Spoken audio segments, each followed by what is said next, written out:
You know, when we look up at the stars, we're not just seeing, well, stars. We're looking at a history book written in light. And some of those stories, the ones behind the constellations we still see today, are pretty dark.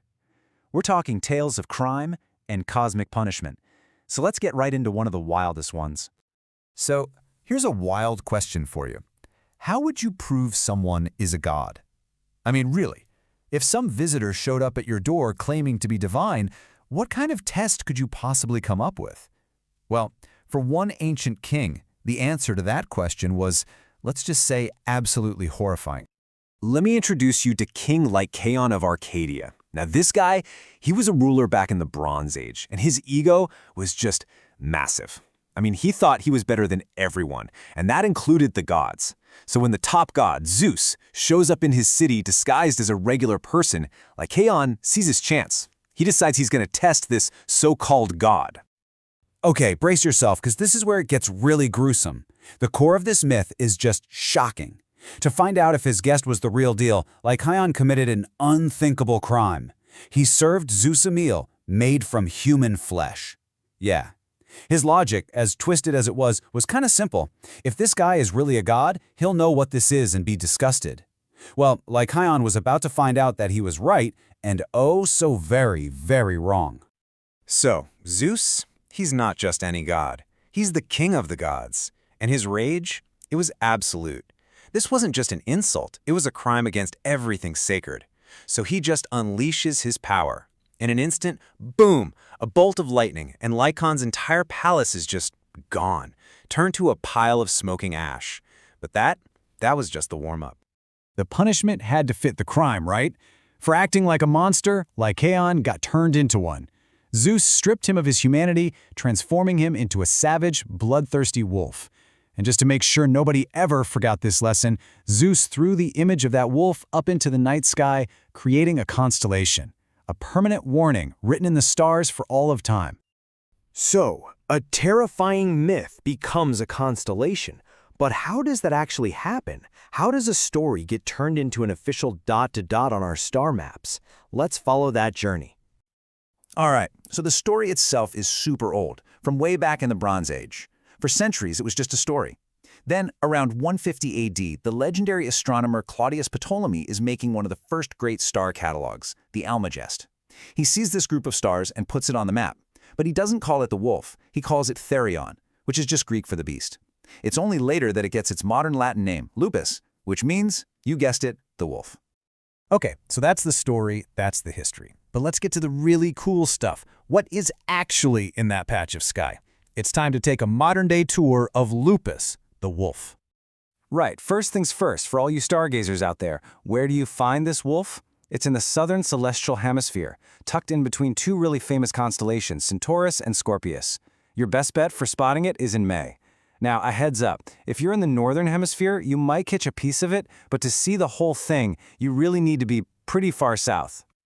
So, like any constellation, Lupus has a couple of main stars that help you find it. The brightest is Alpha Lupi.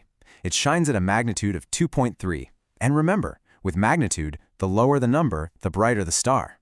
The second brightest is Beta Lupi, just a bit dimmer. These two are your starting points, the anchors you'd use to trace out the wolf in the sky. But honestly, as cool as those stars are, they're not the main attraction, not even close. The real treasures of Lupus are hiding way deeper, in places you can only see with a telescope. And this is where things get really, really interesting. And when you point a telescope there, wow, the variety is just incredible. Lupus is like a cosmic zoo. It's got everything. You've got these ancient packed cities of stars called globular clusters, and then you've got their younger cousins, open clusters. There are dark nebulae, basically giant dust clouds blocking the view, and even the beautiful glowing ghosts of dying stars. It's like you can see the entire life cycle of stars playing out in one small patch of sky. So let's break that down. What's a globular cluster? Think of it like a giant ancient city of stars. It's a huge, dense ball of maybe hundreds of thousands of really old stars, all crammed together by gravity. These things are some of the oldest objects in our entire galaxy. Super cool. Okay, and a planetary nebula. First off, the name is super misleading. It has absolutely nothing to do with planets. What it is, though, is the gorgeous final act of a star like our sun. As the star dies, it kind of exhales its outer layers of gas into space. This creates these amazing, glowing shapes. And Lupus has a textbook example called IC4406. But as amazing as all those clusters and nebulae are, there's one event in the history of Lupus that outshines them all. Literally, we're talking about a single cosmic explosion that was so bright, people wrote about it all over the world, an event that changed how we saw the heavens. The year is 1006. Now, just imagine, you walk outside at night, look up at the familiar stars, and there's a new one, a blazing new light that wasn't there yesterday. And it is incredibly bright.